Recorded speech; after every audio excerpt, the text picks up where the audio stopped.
지난주 우리 이 천진 지역에 어마어마한 일이 있었죠. 국가적 행사가 있었죠.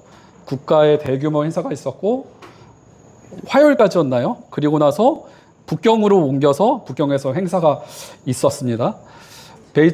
베이징과 천진에서 있었던 국가적 대규모 행사인데 하이라이트가 언제였을까요? 하이라이트가 이번 국가적 행사의 하이라이트는 아마도 제가 보기엔, 전 잘 모르겠지만 제가 보기에 중국 군대 열병식이 아니었을까 싶습니다. 여러분 혹시 보신 분 계십니까? 아직도 이제 영상이 남아 있는데 궁금하시면 한번 찾아보세요.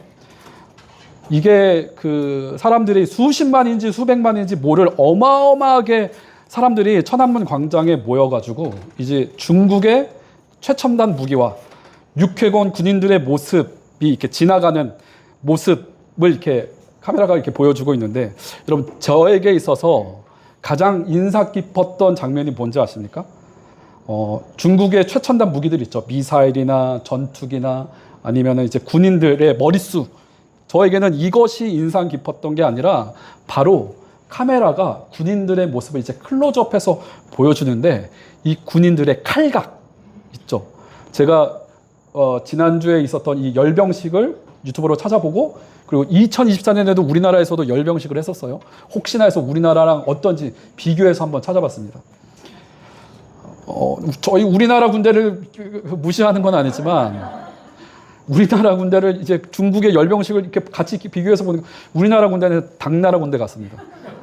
중국이 열병식 할 때 이 각 있잖아요. 팍팍 이런 이 각이 한 1년을 준비한 것 같더라고요. 근데 제가 방금 전에 클로즈업한 모습이라고 말씀드렸는데 클로즈업한 이 얼굴 표정을 다 보여주는데 단 한 사람도 얼굴 표정이 다 똑같습니다. 내가 반드시 내 적을 쓰러뜨리고야 말겠다라는 굳은 의지의 표정을 빡 하면서 시진핑이 샥 지나갈 때 이 얼굴 표정도 같이 이렇게 돌아가더라고요. 그럼 보셨는지 모르겠지만 저는 보고 그 모습을 보고 중국이 이 모습을 왜 보여줬는지 저는 알 것 같습니다.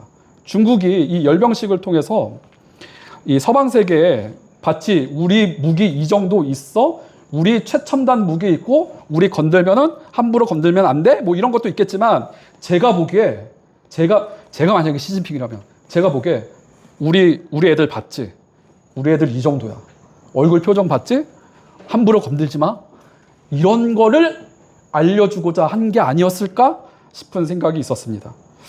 여러분, 중국 열병식은 인민들에게 이제 자랑스러운 그들의 군대를 보여주고자 함도 있었겠죠. 근데 다시 말씀드리지만 서방 세력을 향해 자신들과 함께하는 모임을 함부로 할 수 없다는 것을 보여주고자 했다라는 것입니다. 이번 중국 국가 행사를 통해서 중국을 중심으로 하는 국가 모임과 서방 세력에는 아마도 이제 미국을 중심으로 하는 그런 모임들이 있었겠죠. 나토를 대표적으로.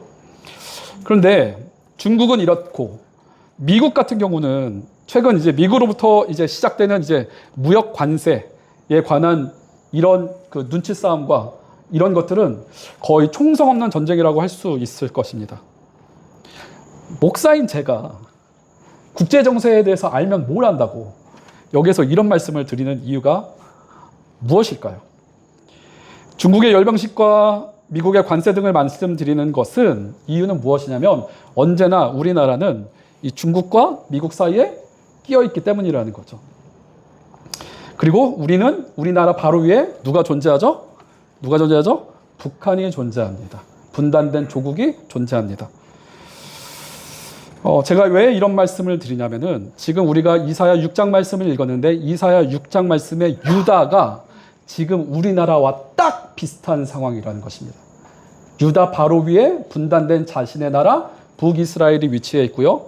저 동쪽으로 가면은 점점 제국화되어서 점점 서진해 오고 있는 제국 아시리아가 존재하고 있었습니다. 여러분, 밑에는 누가 있었을까요? 유다 밑에는 누가 있어요? 전통의 강자 이집트가 존재하고 있다라는 것이죠. 오늘 이러한 배경 가운데에서 우리가 본문으로 들어가는데 이러한 국제 정세 가운데 하나님께서 이사야를 소환하십니다.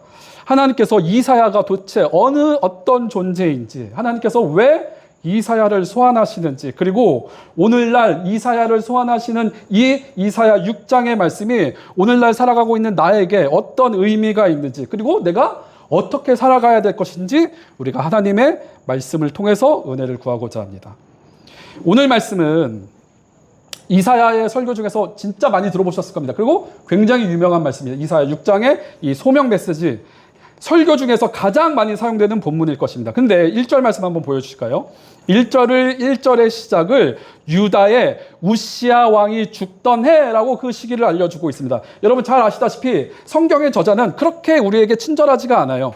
뭐가 친절하지 않냐면은 성경의 인물이 언제 태어났고 언제 죽었고 이 성경에 언제 저술되었는지 가르쳐 주지는 않아요.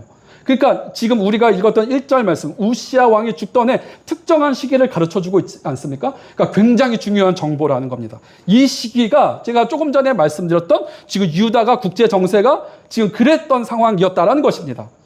이 시기에 이사야가 성전에 나와서, 지금 우리로 치면 예배당에 나와서 예배당에 조용히 혼자 이제 기도하고 있는 상황인 거죠. 이 기도하는 이 도중에 하나님께서 이사야에게 환상을 보여주십니다. 그건 뭐냐면 하늘에 계신, 하늘의 장면을 보여주시는데, 하늘에 계신 우리 하나님께서 이 보좌, 왕이 앉는 그 자리에 딱 앉아 계신 모습을 하나님께서 이사야에게 환상으로 보여주신다라는 것입니다. 그렇다면 이렇게 하나님의 환상을 봤던 이사야는 도대체 어떤 사람이었을까요? 여러분 역대하 26장 말씀 보실까요? 역대하 26장 22절 말씀에 이런 말씀이 있습니다. 역대한데요. 네, 제가 읽어드리겠습니다. 여러분 잘 들어보세요. 우시야의 남은 시종 행적은 아모스의 아들 선지자 이사야가 기록했다. 이렇게 알려주고 있습니다. 역대하 32장 32절에도 이렇게 알려주고 있어요. 히스기야의 남은 행적과 그의 모든 선한 일은 아모스의 아들 선지자 이사야의 묵시책과 유다와 이스라엘 열왕기에 기록되었다. 이게 무슨 말이냐면 제가 방금 읽어드린 이 말씀은 이사야가 유다 왕 우시야와 유다 왕 히스기야 왕 시절에 이들 왕들의 행적을 기록했다라는 얘기예요. 그러니까 아마도 이 행적을 기록했다라는 이 말은 뭐냐면 이사야는 아마도 궁정 서기관이었을 것이다 라고 추측할 수 있다라는 거죠. 궁정 서기관 중에서도 그 중에서도 왕의 궁정의 서기관이었다 라는 정보를 우리가 알 수 있다는 것입니다. 여러분 궁정 서기관, 그 중에서도 왕의 궁정의 서기관은요 매우 높은 관료였다는 것입니다. 매우 높은 직책에 있었다는 거예요. 그러니까 고위 관료였던, 유다의 고위 관료였던 이사야가 오늘 1절의 표현처럼 우리가 좀 전에 봤던 것처럼 우시야 왕이 죽던 해에, 그러니까 국제정서로 인해서 혼란함과 긴장감이 돌던 그때 성전에서 기도하는 도중에 보좌에 앉으신 하나님의 환상을 보게 된 것입니다. 보좌에 앉으신 하나님의 환상을 봤다는 건 여러분 이건 어떤 말을 의미하는 것이냐면, 어떤 것을 의미하냐면 그동안 이 사람의 직업이 뭐였다고요 여러분? 아마도 궁정에서 일하는 서기관이었을 것이라는 거죠. 지상의 왕국을 바라보는 삶이었다라면은 오늘 본문의 말씀을 시작으로 이제부터는 이사야는 하늘의 왕국을 바라보는 시점이 바뀌었다라는 것입니다. 하늘의 왕국을 발견했다라는 것이죠. 기도하던 중에 하나님께서 환상을 보여주신데 하늘의 궁정이 있었고 하늘의 왕국이 있었구나라는 걸 깨닫게 된다라는 것입니다. 여러분 이것이 의미하는 것은 이제는 국가의 고위 관료로서의 인생을 살던 그에게 있어서 이제부터는 앞으로는 지금과는 전혀 다른 인생으로 바뀌어버릴 것이다 라는 것을 의미한다라는 것입니다. 그리고 오늘 본문 2절과 3절을 통해서 이사야가 환상 중에 눈을 들어 하늘을 보니까 바로 이러한 장면이 펼쳐지고 있습니다. 2절 말씀입니다. 2절 말씀 제가 읽어드릴게요. 스랍들이 모시고 섰는데 각기 6날개가 있어 그 둘로는 자기의 얼굴을 가리었고 그 둘로는 자기의 발을 가리었고 그 둘로는 날며. 3절 한번 같이 읽어보겠습니다. 시작. 서로 불러 이르되 거룩하다 거룩하다 거룩하다 만군의 여호와여 그의 영광이 온 땅에 충만하도다 하더라. 여러분 스랍이라고 하죠. 스랍은 천상의 존재를 이야기하는 거예요. 이 그러니까 천사를 이야기하는 것 같습니다. 이 천상의 존재 스랍이 아마 날개가 6개가 있었어요. 그 6개 중에 이 두 날개로 이제 하늘을 날고 있었고, 두 날개로 지금 뭘 하고 있다라고요, 여러분? 두 날개로 자기의 얼굴을 가리고 있었어요. 자기의 얼굴. 자기의 얼굴을 가리는 이유는 간단합니다. 지금 이 스랍들 앞에, 지금 이사야 앞에 지금 누가 앉아 계십니까? 하나님이 앉아 계시죠. 그렇죠? 하나님의 광채가 이들도 천상의 존재라 할지라도 하나님의 광채를 감당할 수 없었기 때문에, 그 빛을 감당할 수 없었기 때문에 나머지 두 날개로 얼굴을 가렸던 것이죠. 이들이 방금 전에 읽었던 것처럼 3절 말씀에 거룩하다 거룩하다 거룩하다, 우리 조금 전에 이렇게 찬양하지 않았습니까? 거룩 거룩 거룩 거룩 거룩 거룩, 우리가 이렇게 찬양했죠. 천상의 존재인 이 스랍들이 거룩하신 하나님의 영광이 온 땅에 가득해지는 것을, 온 땅의 충만함을 찬양으로 선포하고 있어요. 그래서 오늘 4절 말씀 보실까요? 4절 말씀에는 충만한 하나님의 영광을 이렇게 표현하고 있습니다. 하나님의 영광이 너무나도 충만을 해서 4절 말씀에 이같이 화답하는 자의 소리로 말미암아 문지방의 터가 요동하며 성전의 연기가 충만한지라. 하나님의 영광이 너무너무 엄청나게 광대해서 하나님께서 영광스럽게 보좌에 앉으신 모습과 이사야는 천상의 존재들인 스랍들이 날아다니는 것을 두 눈으로 보게 되죠. 그리고 그분의 거룩하심과 영광을 찬양하는 모습을 똑똑히 보게 됩니다. 그리고 그가 이렇게 얘기합니다. 5절 말씀입니다. 5절 말씀 좀 기니까 제가 읽어드리겠습니다. 내가 말하되 화로다 나여 망하게 되었도다. 나는 입술이 부정한 사람이요 나는 입술이 부정한 백성 중에 거주하면서 만군의 여호와이신 왕을 배웠음이로다 하였더라. 여러분 여기 첫 번째 줄 보시면 내가 말하되 화로다라는 표현이 있죠. 화로다라는 말은 히브리 단어 입가를 제가 그대로 읽어드리겠습니다. 어떻게 발음하냐면 어이 이렇게 있습니다. 뭐라고요? 어이라고 있습니다. 혹은 어떤 유대인은 호이라고 있습니다. 호이. 여러분 알고 계시죠? 호이 하면 어떤 일이 벌어지죠? 아기 공룡 둘리가 호이 하면 뭔가가 벌어지잖아요. 그렇죠? 그 음가랑 똑같습니다. 그러니까 어떤 사람은 오이라고 발음하고 호이라고 발음합니다. 그러니까 지금 하늘에 계신 하나님께서 보좌에 앉으신 모습을 봤어요. 그리고 하늘에서 이제 스랍들이 날아다니고 있는 모습을 봤어요. 그들이 찬양하는 모습을 봤어요. 그러니까 여러분이라면 뭐라고 말씀하시겠습니까? 그 환상을 보았을 때 여러분이라면 뭐라고 얘기하겠습니까? 지금 이사야는 뭐라고 얘기하고 있냐면 어이라고 얘기하고 있는 것입니다. 화로다, 우리말 번역에서는 화로다라고 얘기하는데 직역하자면 아이고 라는 거예요. 곡소리를 내는 거예요. 우리말에서는 굉장히 젠틀하게 번역했어요. 우리말 성경에서는 이 호이를 뭐라고 번역했냐면 화 있을진저, 아니면 슬프다, 이렇게 예레미야의 말씀에 의하면 슬프다 이렇게 번역을 했는데 직역하자면은 아이고 곡소리를 내는 순간입니다. 여러분 지금 하나님의 영광을 지금 이사야가 보고 있는데 왜 지금 곡소리를 내고 있을까요? 왜요? 하나님의 거룩하심과 하나님의 영광스러움을 보는 순간 자신의 죄성이 깨달아진 거예요. 아, 내가 지난주에 누구를 미워했었지. 자신의 죄성을 발견한 이사야의 모습에서 배울 수 있는 아주 중요한 사실 한 가지가 있어요. 여러분 그게 뭐냐면 바로 자신의 죄가 다른 백성들의 죄 있는 것보다 먼저 얘기했다는 거죠. 그러니까 이건 무슨 말이냐면 이거예요. 자기의 죄를 깨닫긴 했어요. 근데 주님, 제보다는 제가 낫습니다. 하나님, 적어도 제 죄보다는 제가 낫잖아요. 하나님을 제대로 만난다면 죄의 고백에 있어서 핑계란 없습니다, 여러분.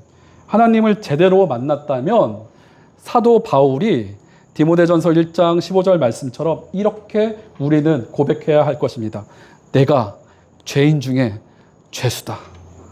이렇게 얘기해야 될 것입니다. 그래서 이렇게 이야기하면서 이사야가 나는 마땅히 죽어야 된다. 이렇게 이야기합니다. 여러분, 신앙을 갖는다는 건 뭘까요? 그리스도인이 된다라는 것은 그리스도인이 되는 것, 신앙인이 되는 것은 하나님과의 만남을 통해서 이전에 나의 모습은 죽고 새로운 나의 모습이 태어난다라는 거죠. 갈라디아서 2장 20절 말씀 함께 화면을 보시고 읽어보도록 하겠습니다. 시작. 내가 그리스도와 함께 십자가에 못 박혔나니 그런즉 이제는 내가 사는 것이 아니요 오직 내 안에 그리스도께서 사는 것이라. 이제 내가 육체 가운데 사는 것은 나를 사랑하사 나를 위하여 자기 자신을 버리신 하나님의 아들을 믿는 믿음 안에서 사는 것이라. 아멘. 사랑하는 여러분, 우리는 예수로 함께 죽고 우리는 예수와 함께 사는 것입니다. 이것이 신앙이라 할 수 있을 것입니다. 이사야가 어이라고 하면서 나는 이제 끝났다라고 이야기하고 있을 때 6절 말씀에 이 스랍들 중에 하나가 제단에서 수출 하나 들고 이사야 앞으로 날아옵니다.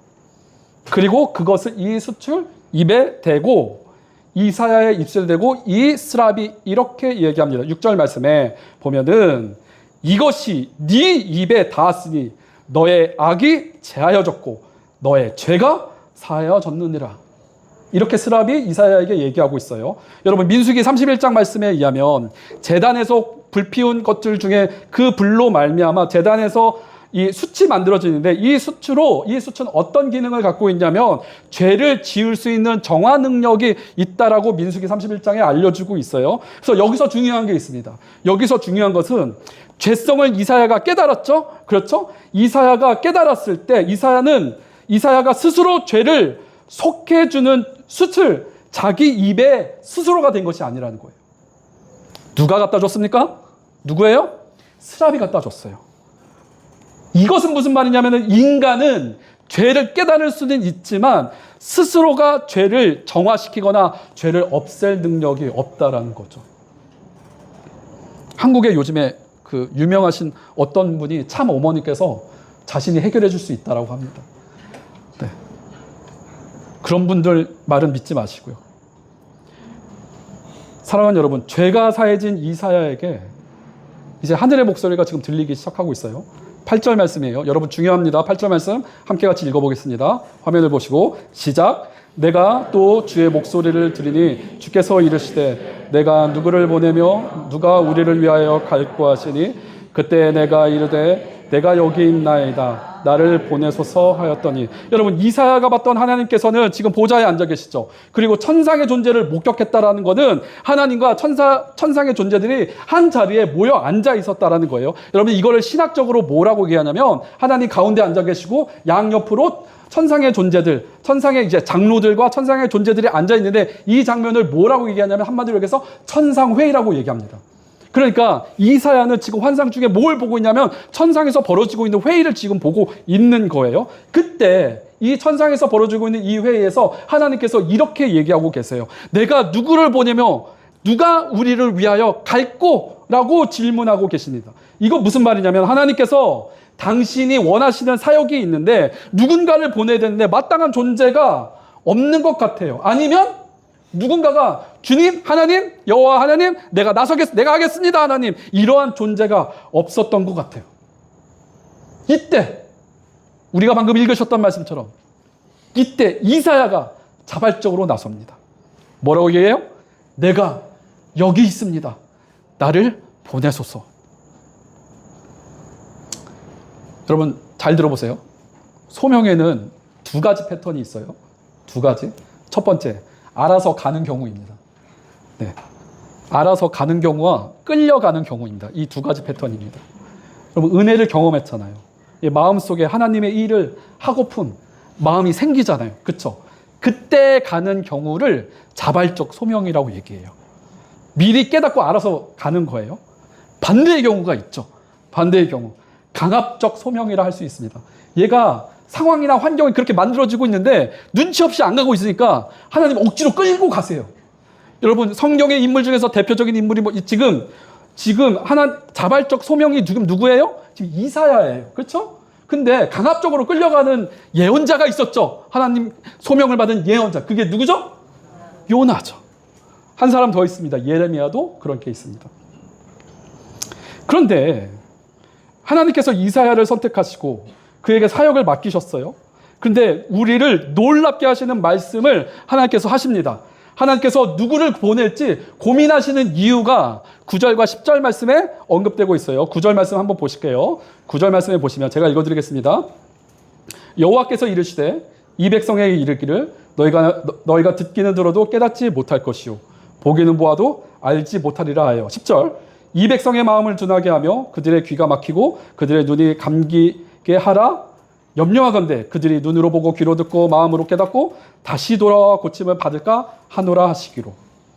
여러분 9절과 10절 말씀은 무슨 말씀이냐면 하나님께서 이사야를 통해서 백성들에게 당신의 말씀을 선포하게 하실 거예요. 그런데 이사야가 백성들에게 계속해서 말한다 하더라도 그들을 깨닫지 못한다라는 거예요. 아마 못 깨달을 거야가 아니라 확실해. 깨닫지 않을 거야. 그들에게 보여줘도 알지 못한다라는 얘기예요. 하나님의 예언자가 말씀을 전하면 전할수록 말씀이 녹아지는 것이 아니라 백성들의 마음이 더 강팍해지고 둔해지고 귀가 막히고 눈이 감기는 상황이 벌어질 거라는 거예요.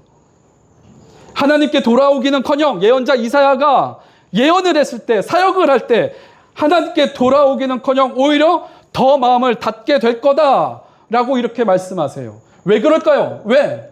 이사야의 영성이 부족해서 그런 걸까요? 속된 말로 영빨이 부족해서인가요? 아니면 이사야가 변증을 제대로 하지 못하는 말빨이 부족해서인가요? 뭐가 문제입니까?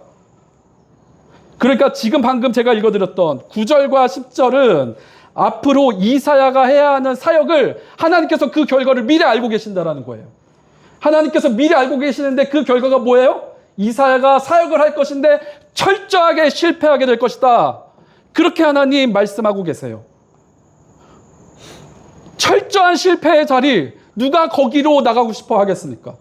누가 앞으로 실패할 사역에 누가 가고자 하겠습니까, 여러분? 어느 누가 실패가 뻔히 보이는 그 불구덩이 속으로 누가 들어가고자 하겠습니까? 제정신만 있다면 아무도 가지 않을 것입니다. 아무리 열심히 선포해도 말씀을 듣지 않습니다.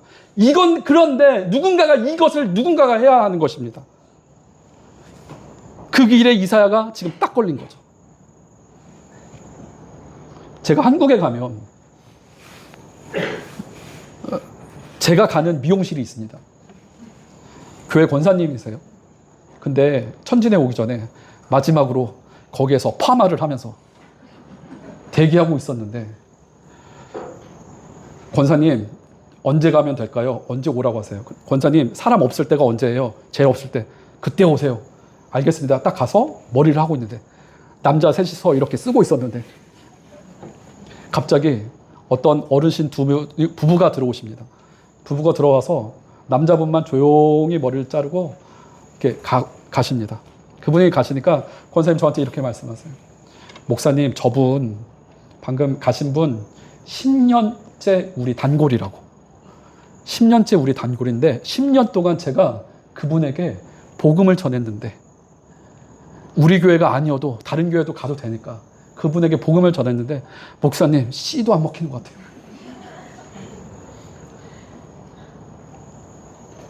목사님, 제가 말빨이 부족해서인가요? 영성이 부족해서인가요? 아니면 더 기도해야 될 문제인가요? 물론 더 기도해야 되죠. 뭐가 문제입니까? 제가 그분에게 얘기했습니다. 그것도 그분들의 복이라고 권사님이 생각하십시오. 그러나 생각을 달리 하십시오. 권사님께서 그렇게 하신 사역은 실패가 아니라는 겁니다. 지난주 수요일 날 새벽 기도회에서 매일 성경 기도 제목 중에 놀라운 걸 제가 발견했어요. 기도 제목이 이렇게 밑에 나와요, 여러분. 나오는데 이 세계 여러 나라에서 사역하시는 이 선교사님들 중에서 약 47%의 선교사님이 5년 이내 선교 현장을 이탈한 경험이 있대요. 놀랍지 않으십니까? 여러분, 선교사님들이 왜 사역의 현장을 이탈했을까요? 여러 가지 문제가 있겠죠. 확실한 거는 저는 저희 업계의 사정을 잘 아니까. 확실한 거는 한국에서 파송한 교회에서 사역의 평가를 하는 거예요. 사역 평가하는 거예요. 그래서 그 선교지에서 얼마나 많은 사람들을 전도했어? 얼마나 많은 제자 훈련을 했어? 얼마나 많은 사람이 예배 자리에 나와? 한국에서 평가하기 시작하는 거죠. 부끄러운 얘기 하나만 더 하겠습니다. 한국 교회에서 여러분 교회에서 기피하는 사역들이 있어요. 이거는 제발 이 잔은 내 잔이 아닙니다라고 기피하는 사역들이 있어요. 그게 뭘까요? 그게 뭘까요? 주방 사역일까요? 주차 사역일까요? 아니에요. 거기는 되게 인기가 많아요. 핫해요. 어느 사역이 기피하냐면 교육부서예요. 그 중에서 청년. 교육부서. 전도사님들과 목사님들의 사역에서 이거는 내 잔이 아닙니다. 저는 장년 사역하겠습니다. 저도 그랬거든요. 지난 3월 달에 의정부 하늘샘교회 전웅재 목사가 왔었죠. 말씀 전했죠. 우리 다음 MZ들이 얼마나 더럽게 말 안 듣는 것들을 보여줬잖아요. 이들에게 사역을 성공하는 방법 없어요, 여러분. 다음 세대 사역은 철저하게 실패할 수밖에 없어요. 근데 교회 당회는 자, 얼마나 성공했는지 한번 연말에 한번 봅시다. 까봅시다. 사역 평가하기 시작해요. 끼어있는 이 청년 세대의 사역이 더 어려워요. 여러분, 누가 이런 사역을 하겠습니까? 멀리 갈 필요 없이 우리 교회도 마찬가지입니다. 우리 중고등부 선생님 한 분당 거의 10명, 거의 7, 8명의 아이들을 맡아야 돼요. 4분, 5분밖에 안 계세요. 유소년부 몇 분 계시는지 아십니까? 지금 4분 계세요, 4분. 4분께서 거의 20명의 아이들을 돌봐야 돼요. 여러분, 웃지 마시고요. 주님, 내가 여기 있습니다라고 하셔야 돼요. 여러분, 왜 그럴까요? 왜? 선교사님들이 왜 선교의 현장을 왜 이탈했을까요? 왜요? 인간적인 판단 때문이라는 거예요.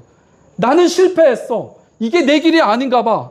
하나님 분명 보내시긴 보내셨는데 하나님 나에게 성공을 보여줘야 되는데 여러분, 사랑하는 여러분, 기독교는요 성공의 종교가 아니에요. 기독교는요 잘 사는 것에 대한 종교가 아니에요. 기독교는 철저한 실패의 종교예요. 세상의 관점으로 본다면 물론 승리의 종교긴 하지만 기독교는 철저한 실패의 종교예요. 그래서 예수님 뭐라고 말씀하십니까? 네가 나를 따라오려면 뭘 해야 돼요? 너의 십자가를 가지고 와야 돼요. 내가 주님을 따라가길 원하는데 주님, 내 십자가를 지고 싶진 않아요. 내 십자가는 제가 지길 원해요. 주님, 저는 아닌 것 같아요. 주님, 저 빼고 이 잔은 내 잔이 아니니까 다른 사람이 하길 원해요. 우리의 모습에서 이런 모습이 있지 않습니까? 왜요? 이런 모습이 왜? 철저한 인간적인 관점 때문에, 성공이라는 이 잣대 때문에 우리가 사역을 기피하고 있는 거예요. 선교사들조차, 목사들조차 사역을 기피한다는 거예요. 11절 12절 말씀 보겠습니다. 이 철저한 실패의 자리로 지금 이사야가 나아가야 되는데, 그럼 철저한 실패를 언제까지 해야 되냐? 11절 말씀. 내가 이르되 주여 어느 때까지니까 물어봅니다. 하였더니 주께서 대답하시되 성읍들은 황폐하여 주민이 없으며 가옥들은 사람이 없고 이 토지는 황폐하게 되며, 12절 말씀. 여호와께서 사람들을 멀리 옮기셔서 이 땅 가운데 황폐한 곳이 많을 때까지니라. 이 실패의 사역을 여러분 언제까지 해야 되냐면, 이사야가 해야 되는 이 사역은 완전히 망할 때까지 해야 돼요. 완전 망할 때까지. 13절 말씀에 보면, 13절 말씀 같이 한번 읽어보겠습니다. 13절 시작. 그 중에 10분의 1이 아직 남아있을지라도 이것도 황폐하게 될 것이나 밤나무와 상수리 나무가 배임을 당하여도 그루터기는 남아있는 것 같이 거룩한 씨가 이 땅의 그루터기니라. 아멘. 13절에 이 중에 그 중에 10분의 1이 아직 남아있을지라도 10분의 1, 10%가 아직 망하긴 망하는데 그 중에서 10%가 남는데요. 근데 하나님께서 아직 끝난 게 아니야. 더 망해야 돼. 라고 말씀하세요. 그것도 망해야 된다라고 이야기하고 있어요. 그림 한번 보여주실게요. 제가 구글링을 했어요. 그루터기를 보여줘 했더니 딱 쳤더니 어떤 그루터기를 보냐면 잘 정돈된 이 초록색 잔디 위에 깎인 나무를 보여주는 거예요. 아니, 이거 말고 전쟁을 통해서 완전 황폐해진 그루터기를 보여줄 때 딱 이걸로 보여주더라고요. 지금 이사야 시대에 지금 유다와 이스라엘이 어쩌면 한국교회가 지금 이러한 상황으로 가고 있는지도 몰라요. 이것만 가지고도 우리가 소망이 없어요. 이 화면만 봐도, 이 그루터기만 봐도 우리는 소망이 없어요. 이스라엘의 완전한 멸망을 선포해야 되는 거예요. 다 망할 때까지. 그런데 놀라운 게 하나 있습니다. 다시 13절 말씀 보여주시면. 놀라운 게 있어요. 13절 마지막 줄에 보면, 마지막 줄에 이 땅에 뭐가 있다고요? 그루터기가 있다고요. 그루터기. 13절 말씀에서 이 그루터기를 거룩한 씨라고 지칭하고 있어요. 그러니까 완전히 다 망할 것이지만 최후에 남아있을 이 그루터기가 있는데 여기에는 무엇이 숨겨져 있냐면은 생명의 씨앗이 숨겨져 있다라는 예언을 하고 있어요. 이사야가 뻔히 실패할 것을 뻔히 알고 있음에도 불구하고 주님, 내가 가겠습니다. 주님, 나를 보내소서라고 이사야가 이렇게 자원한 이유가 여러분 무엇입니까? 오늘 보면 13절 말씀에 이사야는 이 그루터기를 봤다라는 것입니다. 이 거룩한 씨앗을 봤다라는 것입니다.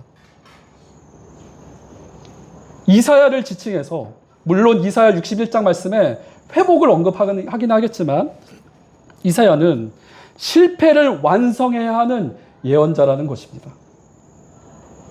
이사야는 지금 철저히 무너뜨려야 하고 마치 다신 일으켜 세울 수 없을 정도의 실패를 맛볼 수 있도록 그는 하나님께서 원하시는 그것을 위해 움직여야 했다라는 것입니다. 완전한 폐허를 보여줄 수 있도록 그는 사역해야 됐다라는 것입니다. 사랑하는 여러분, 주무시던 분들 잠깐 깨시고 이 말만 들으시고 주무세요. 누가 이런 사역을 하고 싶어 하겠습니까? 누가 실패의 사역을 하고 싶어 하겠습니까? 누가 뻔히 실패가 보는 곳으로 여러분 누가 그 불구덩이 속으로 누가 들어가고 싶어 하겠습니까?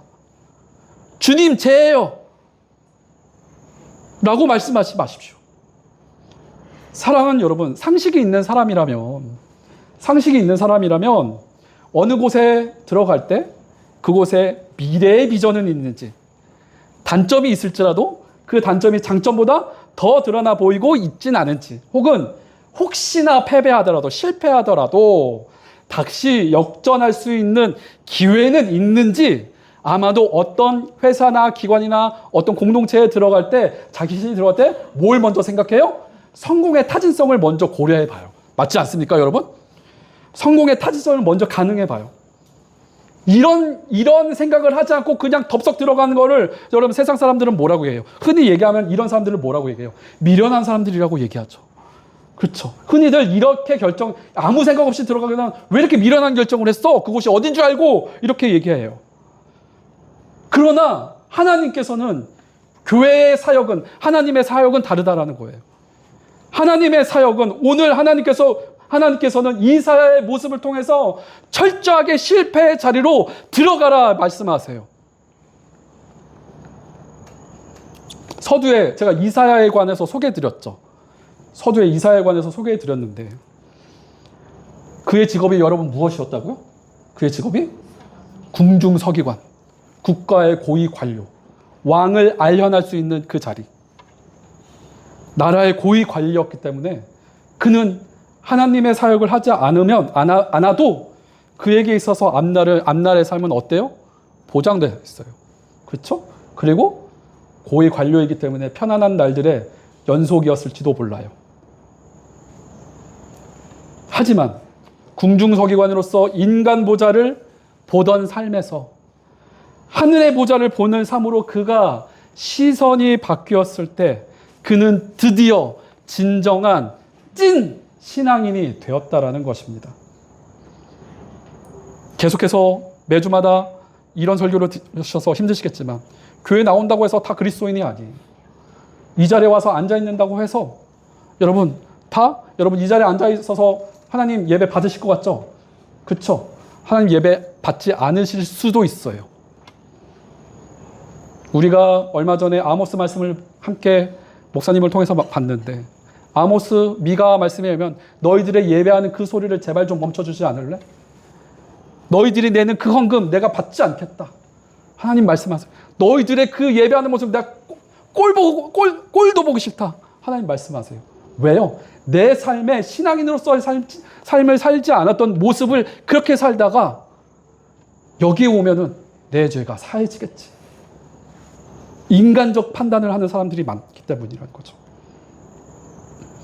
세상 사람들은 실패와 성공에 대해서 논할지는 모르겠지만 신앙인은 그것이 실패하든 성공하든 관계없이 하나님이 맡기신 일이 하나님께서 하나님의 마음을 시원하게 해드리는 일이라면, 하나님께 만족되는 일이라면 우리는 그것이 실패하는 일이라 하더라도, 그 자리라 하더라도 우리는 거침없이 그 자리로 나아가야 할 것입니다.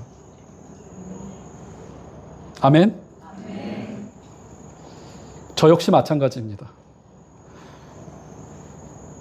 작년에 당회 장로님들을 통해서 2번이나 저에게 사역 제안을 주셨을 때 제가 뭐라고 굉장히 버릇없이 거절했던 적이 있었습니다. 그렇지만 제 생각이 달라진 이유가 뭔지 아십니까? 사랑하는 우리 엘림의 성도들이 사역하는 모습을 제가 봤을 때 하나님께서 저에게 이렇게 이 자리에서 말씀을 전할 수 있는 상황으로 이끌어 주셨다라고 저는 생각합니다. 말씀을 마치고자 합니다. 우리가 아까 찬양했던 것처럼, 말씀의 결론을 맺을게요. 우리가 찬양했던 것처럼 우리가 세상의 실패를 두려워하지 않는 이유, 우리가 과감히 예언자 이사야처럼 주님 내가 여기 있습니다, 나를 보내소서, 이렇게 말을 할 수 있는 근거가 어디 있습니까? 예배를 통해서 거룩하신 하나님을 만나야 할 것입니다. 할렐루야. 그렇게 될 때 여러분의 삶의 자리가 변하게 될 것입니다. 우리가 아까 찬양했던 것처럼 우리가 눈을 들어 하늘을 봤으면 좋겠습니다. 지금 이 자리에 우리 여호와 하나님께서 지금 우리와 함께 계십니다. 그리고 우리의 헌신을 받기 원하십니다. 우리의 헌신이 대단한 것이 아니어도 됩니다. 가정 가운데서 내 자녀에게, 내 남편에게, 내 아내에게, 그리고 직장에서, 학교에서, 우리가 사는 모든 자리에서 하나님께서 맡기신 그 사역을 해야 된다는 것입니다. 사랑하는 여러분, 하나님께서 맡기신 그 사역은 사람들에게 나는 기독교인이에요, 나는 교회 다녀, 이렇게 얘기하라는 게 아닙니다. 세상 사람들은 다 압니다. 여러분의 모습을 통해서 여러분이 그리스도인이라는 걸 세상 사람들은 다 압니다. 우리는 그리스도인이라는 것을 얘기하지 않아도 다 압니다. 우리에게 원하는 것은 하나님께서 그리스도인답게 살라는 것입니다. 이 시작이 거룩하신 하나님을 만나는 것입니다. 여러분 믿으십니까? 들으신 말씀을 기억하면서 이 시간 함께 같이 찬양하기를 소망하는데요. 하나님, 내가 그 거룩하신 하나님을 만나길 소망합니다. 그러므로 말미암아 내가 주님 맡기신 사역을 감당하길 원합니다. 들으신 말씀을 기억하면서 함께 찬양하며 이 시간 기도하며 나가겠습니다.